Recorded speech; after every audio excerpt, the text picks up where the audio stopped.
A quick word on Endolift. I haven't got it switched on, but this is the cable where the fibre optic attaches. This is the Lasermar 1500. You may have seen that there's quite a lot in the press at the moment about fake machines, typically out of China. One thing to bear in mind about these fibre optic cables are incredibly precise at delivering the laser energy. Use of a counterfeit device is potentially really dangerous.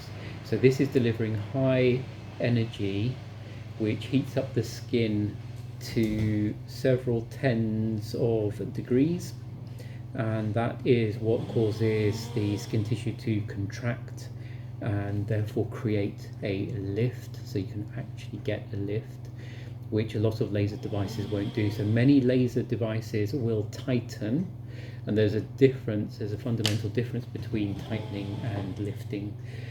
So it's important that your practitioner understands the nuance between the two. Tightening and lifting are not the same thing, and not all devices will lift and tighten. But undergoing a treatment like this, which in my opinion is actually laser surgery, so we're not necessarily cutting in the traditional sense of the word. There isn't a scalpel involved, but this is laser surgery. This is the equivalent of a non-surgical facelift for a reason. There are really important structures which are below the skin surface, such as nerves, blood vessels, of course. Fat is an important structure within the face. So this type of treatment can potentially be very risky in the wrong hands.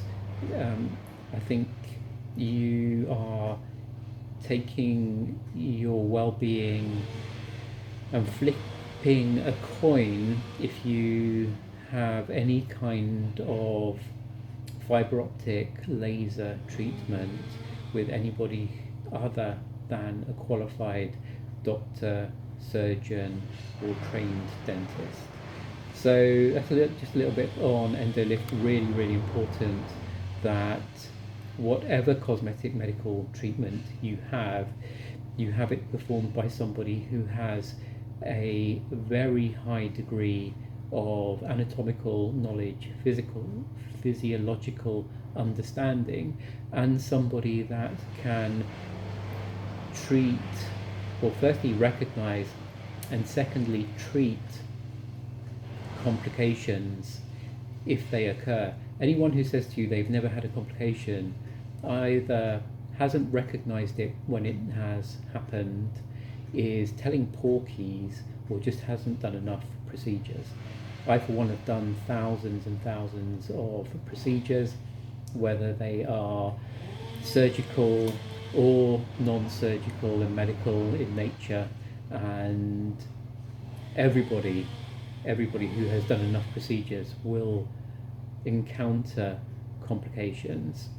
And the important thing is that the person doing the treatment for you can recognize it and therefore instigate the appropriate treatment should something happen. Thankfully, most of the time, things go incredibly well, but you still want to be in the safest hands possible.